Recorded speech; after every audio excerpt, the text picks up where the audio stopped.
Bismillahirrahmanirrahim. Baik para jamaah hadirin, saudara dan keluargaku semua, kita lanjutkan kembali pelajaran kitab Nasha'ihul Ibad. Kemarin kita masih dalam pembahasan hadis qudsi. Ini memang panjang hadisnya, ada beberapa poin yang sudah kita bahas dari sebelumnya, dari minggu-minggu kemarin. Dari mulai tentang haramnya perbuatan zolim, tentang masalah memohon hidayah kepada Allah, memohon rezeki yang bisa menutup aib kita hanya Allah, dan banyak-banyak kemarin. Barangkali ada yang ingat terakhir kemarin apa coba? Tapi mudah-mudahan melupa ya. Kalau ingat soalnya berabe ya, harus diterusin. Kalau ingat ngaji harus diterusin. Tapi kalau lupa mau diulang kembali juga nggak apa-apa ya. Ada yang ingat nggak?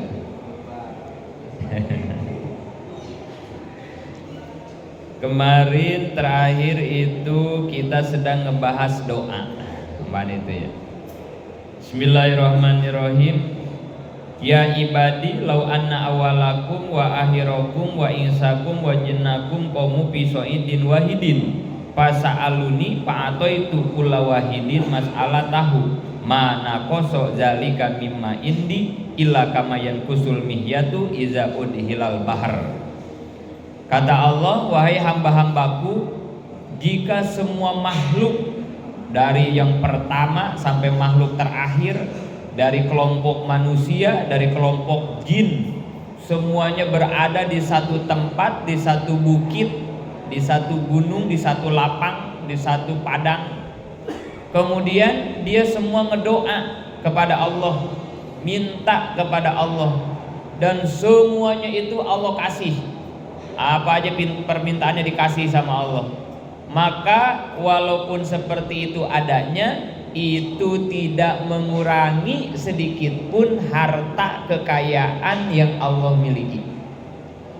Bahkan di sini kata Allah, kalau boleh aku perumpamakan, kata Allah, seperti kamu memasukkan jarum ke laut, kemudian diangkat jarumnya, maka dari ujung jarum akan menetes air yang nempel di jarum. Setetes itu doang yang tadi aku bagikan kepada seluruh makhlukku, sedangkan kekayaanku masih sebanyak lautan.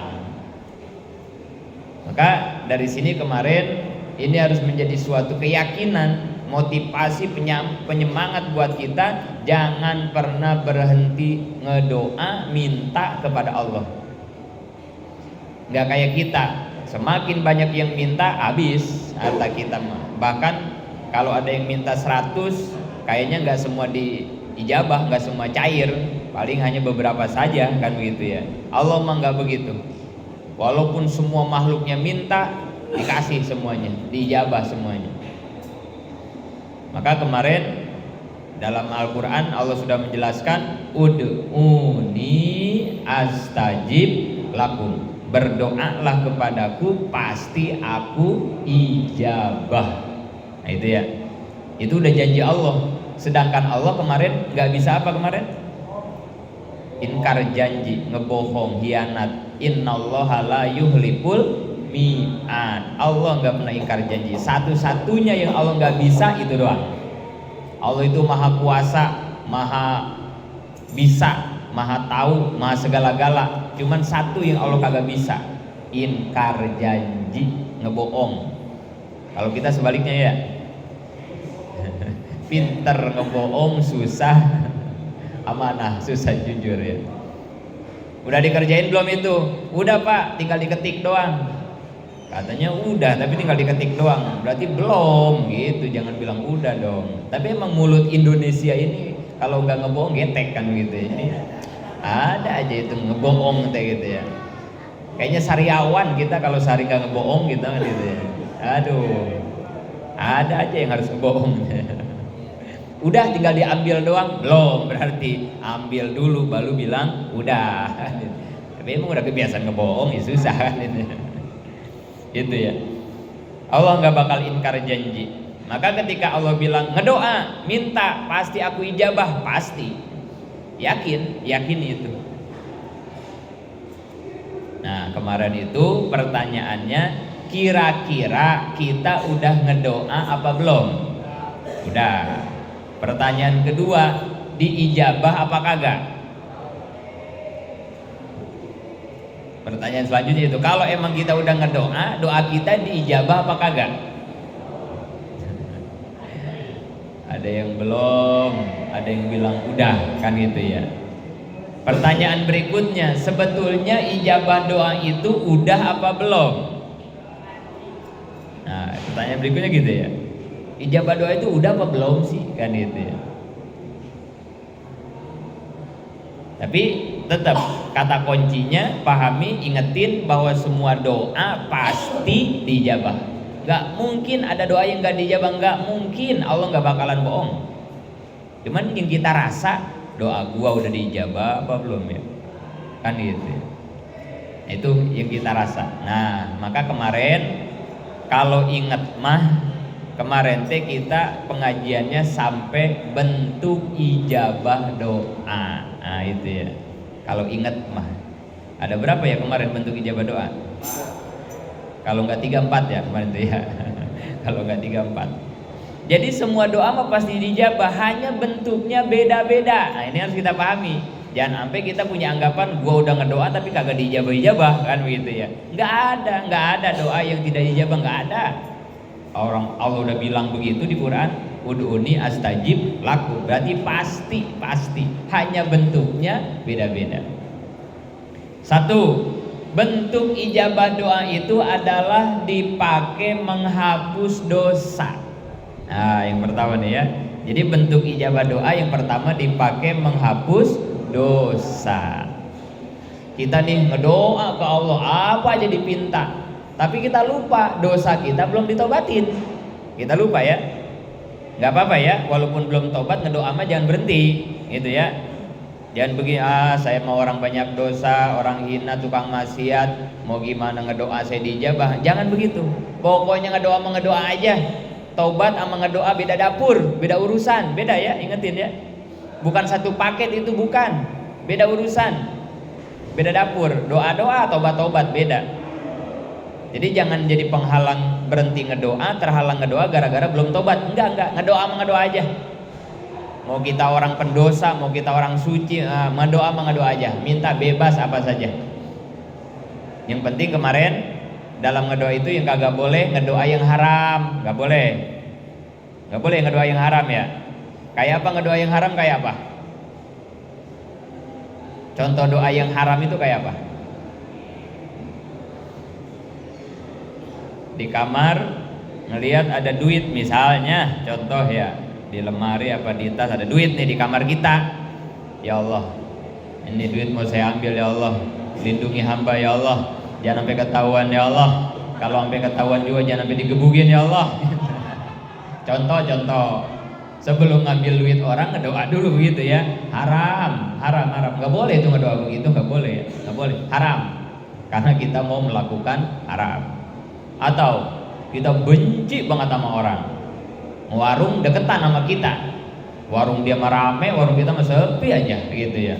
Doa ke Allah, ya Allah bangkrutin apa itu warung tetangga saya, ya Allah bikin sepi apa ya Allah gitu. Nah itu juga nggak boleh. Itu namanya ngedoain orang jadi celaka. Itu juga haram, nggak boleh ngedoa begitu. Kedua, nggak boleh ngedoa yang mustahil, nggak boleh. Kayak apa ngedoa yang mustahil? Aki-aki udah 90 tahun, udah peot, giginya udah habis ompong, rambut putih semuanya, ngedoa ke Allah, ya Allah jadikan saya muda lagi ya Allah, biar kayak umur 17-18 tahun, gigi saya jadiin lagi ya Allah. Nggak boleh ngedoa begitu, nggak boleh, mustahil. Udah aki-aki kok pengen jadi muda lagi ya. Atau kita siang-siang duduk di bawah pohon kelapanya tinggi-tinggi, ada kali itu pohon kelapa 30 meter mah, aus banget pengen minum kelapa, ngedoa ke Allah, ya Allah berikan saya sayap ya Allah, saya pengen terbang ngambil kelapa itu, naik mah saya nggak kuat gitu, pengen kayak burung. Mustahil, haram ngedoa begitu. Tapi ingat, mustahil di situ mustahilnya versi kita. Kalau buat Allah mah nggak ada yang mustahil ya. Ingetin ya, mustahil di situ teh menurut kita makhluk. Karena menurut Allah mah nggak ada yang mustahil. Orang tua mau dibikin muda lagi sama Allah, mudah buat Allah mah ya. Kita nggak bisa terbang kayak burung, dibikin bisa terbang, gampang buat Allah mah. Tulijul laila bin nahar wa tulijun nahar bil lail wa tuhrijul hayya minal mayyit wa tuhrijul mayyita minal hayy wa tarzuqu man tasya'u bighairi hisab. Allah ngeganti malam sama siang aja gampang. Ngeganti siang jadi malam gampang. Ngeluarin sesuatu dari yang hidup gampang. Ngeluarin sesuatu dari yang mati bisa. Ngasih rejeki tanpa jalan yang diduga-duga juga mudah buat Allah. Gak ada yang susah buat Allah ya. Tapi buat kita mustahil hal kayak begitu. Buat Allah mah enggak. Nah itu enggak boleh. Selain yang itu mah silahkan ngedoa bebas, minta apa aja boleh ngedoa. Pakai bahasa Arab, pakai bahasa Indonesia terserah. Allah memakai bahasa semut juga bisa Allah mah ya. Kalau kitanya bisa bahasa semut ya, ngedoa pakai bahasa semut boleh, ngerti Allah. Asal kitanya aja bisa bahasa semut ya. Kayak siapa yang bisa bahasa semut? Itu mah tahu bener tahu kagak itu mah ya. makoli kan. Tahu bener tahu kagak lah itu mah ya. Yang bisa bahasa semut mah yang jelas Nabi Sulaiman. Nah itu mah benar ya. Bismillahi alla ta'lu alayya wa tuni muslimin. Di Quran begitu ya. Begitu Nabi Sulaiman dengan bala tentaranya mau lewat satu tempat, satu lapang, itu semut sama teman-temannya sibuk. Masuk. Ada tentara Sulaiman katanya mau lewat, ntar kamu keinjak gitu ya. Ngedengar begitu Nabi Sulaiman senyum aja. Enggak, ayo masuk kamu yang aman. Enggak bakal saya injak gitu. Ngaget semut ya. Waduh, kirain Nabi Sulaiman kagak ngerti gitu ya. Ngerti Nabi Sulaiman, bahasa jin ngerti Nabi Sulaiman. Ini salah satu nabi yang istimewa ini Nabi Sulaiman. Ya nabi, ya raja, ya kaya. Wah, udah ini mah ya. Bala tentaranya bukan cuma manusia, jin, burung, semuanya, angin, taluk sama Nabi Sulaiman ya. Salah satunya ya ketika Nabi Sulaiman membuat satu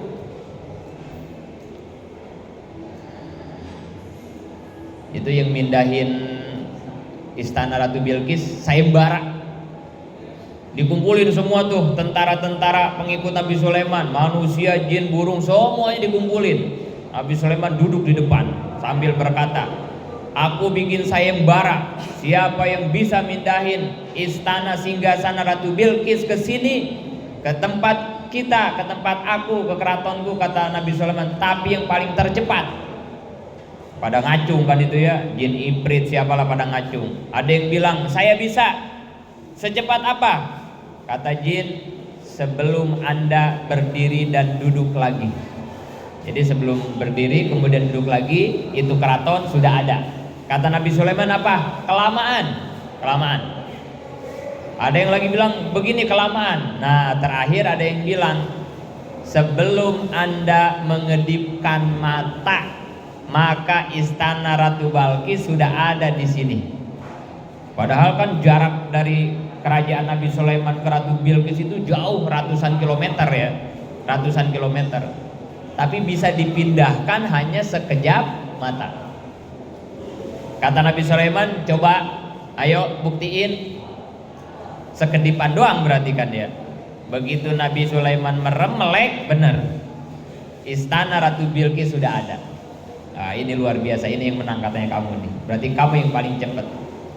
Itu di Quran dijelasin begitu ya. Jadi pindahnya kerajaan Bilqis ke kerajaan Nabi Sulaiman itu hanya sekejap mata, sekedipan mata Nabi Sulaiman. Ini artinya apa? Buat Allah, kalau Allah sudah berkehendak, iza aradallaha syai'an ayyaqula lahu kun. Kalau Allah sudah menghendaki sesuatu, buat Allah mah sangat mudah, ringan, gampang. Cukup Allah bilang kun. Kun itu bahasa Arab, ada berapa huruf di situ? kun. Dua, satu kaf, kedua nun. Itu yang dimaksud kisah tadi, bahwa Allah kalau menghendaki sesuatu nggak pakai lama, cukup bilang kun. Kun, kecepatan bilang kun itu sama dengan kecepatan apa kira-kira? Kun, segitu tuh. Kun, kaf nun, kun. Kecepatan nyebut kun sama dengan kecepatan apa? Sama dengan mengedipkan mata. Merem melek, kan cepet banget gitu ya. Mindahin keraton Balkis ke kerajaan Nabi Sulaiman yang jaraknya ratusan kilometer. Kalau kita mah udah gimana, pakai apa kan begitu ya. Wah, mindahinnya udah bingung. Ini mah udah nggak usah mikirin mindahin, kecepatannya aja udah secepat ngedipin mata. Kun, itulah bukti bahwa Allah kalau udah berkehendak nggak pakai lama, nggak pakai susah, nggak pakai ribet. Ini pula yang harus menjadi keyakinan buat kita ya. Harus yakin, harus pede ke Allah mah. Jangan putus asa, jangan ragu ke Allah mah. Apa yang nggak bisa Allah lakukan, seberat, sebanyak, sekusut apapun masalah yang kita hadapi, kalau Allah sudah berkehendak beres, beres. Masalah kita ada 1000, nggak pakai diurut Allah mah. 1 minggu besok 1, enggak Allah mah. Kalau kata Allah beres, beres semuanya saat itu pula. Harus yakin kita. Itulah kekuasaan, kehendak dan kehebatan. Kita punya Tuhan yang namanya Allah. Gitu ya. Gak sulit buat Allah mah ya. Jadi orang yang bisa bicara sama semut mah sebetulnya Nabi Sulaiman. Nabi Sulaiman ngedoa, bahasanya apa? Apa aja yang kita bisa. Bahasa Jawa boleh, Allah mengerti. Saya orang Tasik pakai Sunda, mangga. Saya mau orang Betawi, saya mau orang Matraman, iya. Apa kalau kata orang Betawi mah? Mencek orang Sunda mah kan mangga gitunya. Kalau kata orang Betawi naon? Terus selalu aja bagen, ayo. Mau gimana ge ayo, gua mah gak ngerti kata Allah gitu. Silakan ngedoa mah silakan. Boleh. Maka ngedoa kita, ngedoa aja ngedoa. Saya nggak bisa bahasa Arabnya Pak Ustadz. Udah tadi ge pakai bahasa apa aja, nggak usah pakai bahasa Arab. Ayo. Terutama di waktu-waktu ijabah ya. Waktu ijabah doa jangan sampai dilewatin. Terutama nih buat saudaraku semua, keluargaku semua yang saat ini pastinya ya bukan hanya saudara semua, saya juga sama yang di luar sana masalah mah ada. Apalagi mungkin dengan saudara-saudara semua yang ada di sini.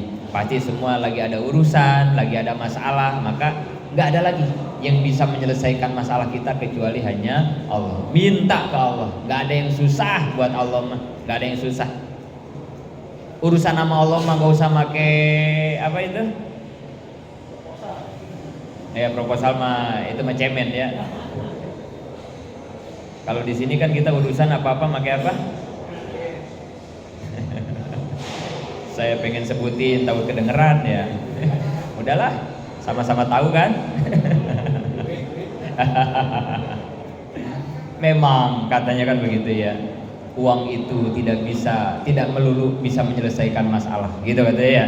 Memang uang itu tidak selalu bisa menyelesaikan masalah. Tapi ketika kita nggak punya uang, itulah masalah kan. Aduh. Allah mah nggak usah pakai gituan. Nggak, Allah mah ngedoa aja, ngedoa. Yang ikhlas, yang yakin, yang kencang ngedoa ke Allah. Nggak ada yang sulit buat Allah. Ngedoa. Ayo. Terutama di waktu-waktu ijabah, jangan sampai dilewatin. Mana waktu ijabah doa? Waktu ya, waktu, bukan tempat. Kalau di kita mah nggak ada tempat ijabah, yang ada tempat ijabah hanya di Mekah atau di Madinah, di tanah suci. Di sana mah ada tempat ijabah doa di Multajam. Nah itu makom ijabah doa ya, Multajam, antara Hajar Aswad dengan pintu Ka'bah. Nah itu namanya Multajam. Makanya suka ada yang ngedaplok. Nah itu ya, ngedaplok gitu. Itu teh lagi ngedoa. Itu teh Multajam antara Hajar Aswad dengan pintu Ka'bah. Cuman kita pengen ngedoa di situ, wah berat, susah ya, berebut, sikut-sikutan, wah nggak kuat dah kayaknya kita. Kalau badan kita sama Indonesia kecil-kecil, ya. atau di raudhah. Nah itu juga tempat ijabah doa, raudhah ya, antara makom Rasulullah, makbaroh Rasul dengan Pangimbaran. Nah di tengah-tengahnya ada raudhah. Nah itu juga makom ijabah. Banyak kalau di tanah suci mah, di Padang Arafah banyak. Nah, kalau di Indonesia di kita mah kagak ada. Makom ijabah kagak ada ya, nggak ada. Oh ini makam wali di sini enggak. Mau wali mau siapa enggak, di Indonesia mah kagak ada. Yang ada di kita mah saatul ijabah, waktu ijabah doa. Kapan? Pertama salah satunya sepertiga malam. Nah itu waktu ijabah tuh sepertiga malam. Kenapa sepertiga malam waktu ijabah? Karena yang mintanya sedikit. Orang-orang pada pules, pada ngorok. Nah ini yang ngajuin proposal cuma sendirian nih. Nah itu saatul ijabah. Tapi ingat, bukan berarti kalau semua bangun setengah 3 ngedoa nggak diijabah. Enggak. Buat Allah makan tadi kayak begitu ya. Hanya ini mah salah satu saatul ijabah 1/3 malam. Paksain bangun ngedoa di situ kita. Kita lagi banyak urusan, kita lagi banyak masalah, kita lagi banyak hajat. Ayo, mau gimana lagi yang bisa kita lakukan kecuali ngedoa? Udah, ngedoa dah. Kejar waktu-waktu ijabah. Kedua, antara ajan dengan qomat. Nah, itu tuh jangan dipakai ngobrol, apalagi dipakai ngorekin jempol kaki. Jangan ya, nungguin qomat, ngorekin mencek orang Tasik makai keongan ya. Aduh ya, pakai ngedoa ya, antara ajan dan qomat. Beres ajan, sunat qobliyah, nah terus pakai ngedoa sama kita. Itu saatul ijabah. Kemudian antara khutbah 1 dengan khutbah 2. Nah itu juga saatul ijabah. Khutbah 1 khotib kan duduk. Nah lagi duduk itu ngedoa. Itu saatul ijabah. Biasanya di masjid-masjid suka ada yang muadzin salawatan biasanya ya. Ya biarin dia mah salawatan, kita mah ngedoa aja, jangan ikut salawatan, ngedoa aja kita mah. Orang kita mah lagi banyak hajat, ngedoa aja, doa. Kemudian waktu hujan, nah itu juga tuh saatul ijabah. Lagi hujan turun, banyakin ngedoa, itu saatul ijabah juga. Ya. Yang lebih hebat lagi adalah ketika kita dizolimi orang. Kalau kita lagi dizolimi orang, difitnah, dijahatin segala macam, nah itu keren lagi tuh doa. Saatul ijabah itu. Ayo dah ngedoa. Tapi jangan ngedoa yang jelek ya. Dijolimin orang ngedoanya gak bagus. Ya Allah saya gak nerima banget, barusan digampar sama dia ya Allah, bikin setruk tangannya ya Allah. Jangan. Doain aja biar dia soleh, biar dia baik, gitu aja doainnya ya. Urusan disetrukin ke apa diapa itu urusan Allah dah gitu ya. Kita jangan minta begitu. Jangan ya. Karena doa orang yang teraniaya itu kan, waduh, udah nggak ada halangan itu ya, mustajab gitu ya. Termasuk saatul ijabah lagi ruku sama lagi sujud. Nah itu juga sama. Banyakin ngedoa lagi ruku, sholat atau lagi sujud. Kalau lagi ruku mah kadang tanggung nggak ya, nanti lagi sujud aja ya, lagi sujud. Setiap sujud ngedoa. Tapi ini buat kalau lagi sholat sendiri atau lagi sholat sunat. Kalau lagi jadi imam jangan. Ingetin ya, nggak boleh sholat ngimamin lama-lama. Ditegur sama Kangjeng Nabi kan, ada hadisnya ya. Sholat lama maka gak boleh, tapi kalau sholat cepat nggak ada larangan. Ayo silakan sholat cepat mah boleh, asal bacaannya benar ya. Jangan cepet-cepet tajwidnya ditendangin semua juga gak boleh ya. Jangan. Jadi tetap pada konteks aturan tajwid mahroj yang benar, walaupun cepat. Yang nggak boleh itu lama. Abong-abong lagi sujud saatul ijabah jadi imam ngedoa ada setengah jam ya.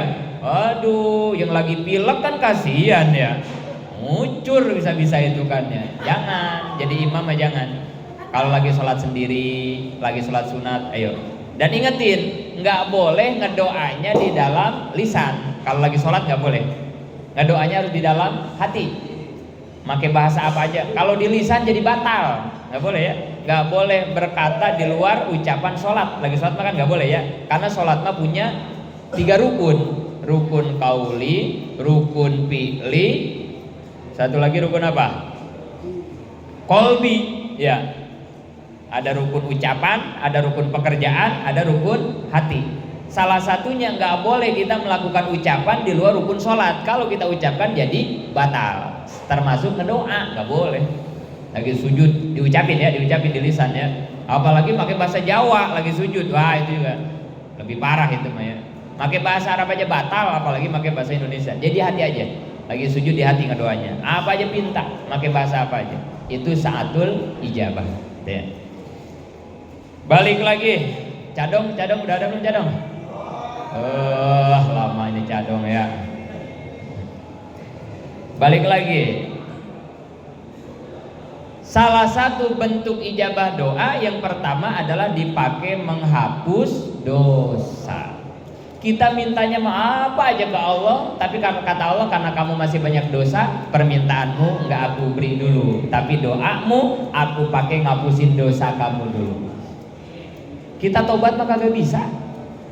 Kita kan apalagi tobatan nasuha ya, tahu pernah tahu belum. Kita lagi istighfar aja, istighfar kita mah harus diistighfarin lagi. Kita ini lagi istighfar nih, kata kita mah lagi istighfar, lagi tobat kan gitu ya, lagi minta ampun. Tapi ternyata istighfar kita mah kata ahli tasawuf kudu diistighfarin lagi. Berarti kan parah istighfar kita mah ya. Istighfarnya aja harus diistighfarin lagi kan gitu ya. Makanya susah dah, pengen taubatan nasuha susah kita mah ya. Lagi tobatnya kayak males kita mah ya, tahu kapan tobatnya juga kan gitu. Ya udah dah. Emang tobat kagak bisa, kita mah banyakin doa aja udah kita mah ya. Karena dengan doa bisa ngehapus dosa. Udah. Itu yang pertama. Kedua, bentuk ijabah doa itu adalah dipakai nolak bala. Yang kedua mah dipakai nolak bala. Kita ngedoanya mah apa aja, tapi sama Allah nggak dikasih yang kita pinta. Malah itu doa dipakai nolak bala-bala yang akan menimpa kepada kita. Mintanya mah Alphard, doanya kita ya. Ya Allah kasih saya Alphard ya Allah, yang terbaru, yang AC-nya dingin ya Allah, yang TV-nya gede gitu kita mintanya mah ya. Tapi Allah tahu kalau dikasih Alphard ini orang bawanya ugal-ugalan. Bahkan kadang mah suka rada oleng bawanya juga ya. Kalau dibawa ke puncak bisa nyungsep ini ya. Ya orang kalau lagi oleng bawa mobil ya nggak bisa terjun bebas kan ya di puncak mah ya. Jatuh ke kebun teh bisa mati. Daripada aku kasih mobil tapi malah mencelakakan dia, mendingan aku hapus saja balanya dengan tidak memberikan mobilnya. Kan Allah yang tahu apa yang akan terjadi kepada diri kita. Kita mah kagak tahu, kita mah cuma nyangka-nyangka doang. Kayak kemarin Salabah ya, kasih kaya saya ya Rasul, saya mau lebih rajin ibadah, kata Salabah. Lagi miskin begitu ya. Sama kayak kita, pengen banget punya mobil. Kalau udah punya mobil mah saya mau ngajakin teman-teman ngaji, saya samperin atu-atu, pokoknya mah ya Allah kasih mobil ya Allah. Pokoknya mah ngaji mau tambah rajin dah, udah punya mobil mah. Kata Allah apa? Pret gitu teman. Ngomong doang lu, begitu dikasih mobil boro-boro nyamper temen, ngajinya kayak kagak. Main lagi, nge-grab lagi ya. Katanya mobil buat ngaji. Nah, kita mah begitu ya. Allah yang lebih tahu terhadap kita ya. Kita menyangka-nyangka doang kita. Jadi yang kedua, ijabah doa itu dipakai nolak bala. Kita mau dapat bala apa misalnya dengan doa, dihapus balanya sama Allah kan gitu. Ketiga, ijabah doa itu diganti sama pahala. Yang ketiga mah itu, ijabah doa diganti sama pahala. Jadi di kitab ada kisah begini nih. Ada orang di akhirat keanehan, bingung, ngaget ketika oleh Allah diperlihatkan pahalanya. Fulan, ini pahala kamu kata Allah nanti di akhirat. Begitu sama dia dilihat, ya pahala-pahala yang biasa ada gitu ya. Tapi begitu ada yang satu yang ia lihat, ya Allah, ini pahala hebat amat, istimewa amat ya Allah. Ini pahala apa? Perasaan lagi di dunia saya nggak punya amalan-amalan luar biasa. Ya kayak kita ini ya. Sholat kesiangan, ketinggalan, nggak jamaah, habis sholat bukan wiridan, Allahumma lantas jalan, tadarus Quran, Ramadan doang, itu dapat kali sejujma. Kalau sodakoh nyari duit yang lecek, udah amalan kita semua dah gitu ya. Duha kelewat, tahajud kagak, witir, pokoknya ya, Senin Kemis enggak dah. Pokoknya kita nggak punya amalan keren di dunia. Tapi di akhirat begitu dikasih buku catatan amal, kok ini ada pahala yang luar biasa, ngaget dia. Apa ini ya Allah? Kata Allah begini, ingat nggak kamu dulu di dunia suka ngedoa? Iya.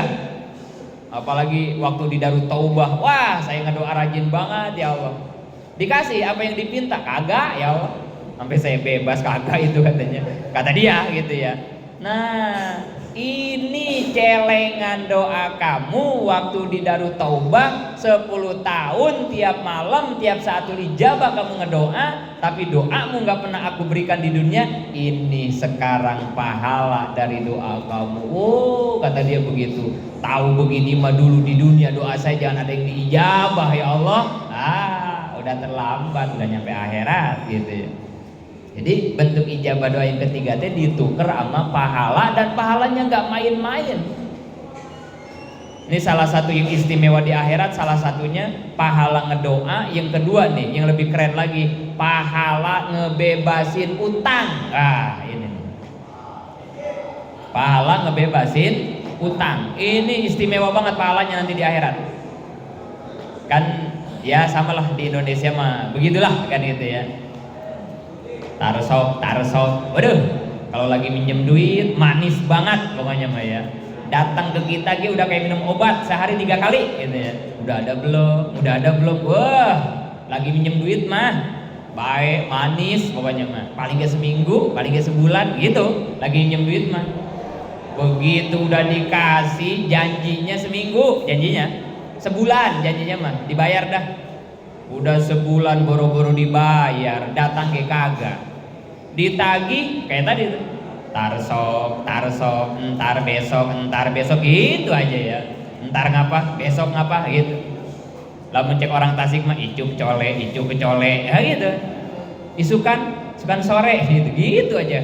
Kagak dibayar-bayar. Itu udah lumrah di Indonesia mah ya, udah begitulah emang. Rata-rata begitu ya, masalah utang mah begitu udah. Makanya saya selalu ngingetin, kalau mau minjemin duit sama siapa aja nih, mau minjemin duit, maka yang harus dipertimbangkan ini salah satunya ya. Satu, siap enggak ngeridoin duit yang kita pinjem. Nah itu dulu dah. Sebelum minjemin duit ya, mau itu temen kek, mau itu saudara kek, mau siapa aja lah, duit mah kagak ada saudaranya, enggak ada. Wah ini mah teman dekat, enggak ada. Teman dekat, wah ini mah saudara saya, enggak. Udah urusan duit mah enggak dah gitu. Makanya sebelum minjemin duit begitu tuh saya suka ngingetin, siap enggak nanti ngebebasin utangnya. Kalau emang kita siap, pinjemin dah. Kalau emang enggak siap mah ngebohong aja. Aduh, duit mah ada, tapi ini mau dipakai, gitu ya. Atau aduh, lagi gak ada duit. Nah, udah mendingan gitu aja ya. Daripada kita pinjemin malah jadi dosa. Kan kalau kita nagih kagak dibayar kan kesel jadinya ya. Diomongin lah apalah, mendingan jangan minjemin, jangan dah ya. Masalah duit mah repot. Tapi kalau kita siap ngebebasinnya, baru udah pinjemin.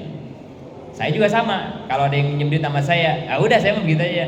Minjem dia 1 juta, aduh, saya ngebebasin 1 juta merada berat hati ya. Ini cuma ada 300.000 pura-pura doang gitu ya. Udah nih 300.000 gitu. Apa artinya 300.000 mah nggak dibayar juga saya masih bisa ngebebasin gitu ya, nggak apa-apa.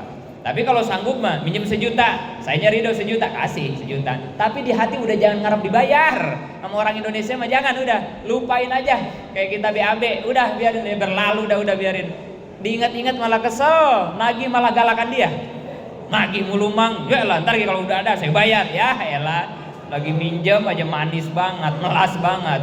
Giliran ditagih udah kayak singa. Jangan, kita jadi kesel nih, udah. Nah, dan itu kata Nabi, kalau kita sampai bisa ngebebasin utang orang itu, pahalanya nggak main-main, gede banget itu pahalanya dia, istimewa banget. Nah, udah dah mang, capek saya udah nagih emang, udah sekarang saya ikhlasin aja, udah saya ridoin, udah nggak usah dibayar dah. Nah, orang yang bisa ngebebasin hutang saudaranya itu pahalanya luar biasa.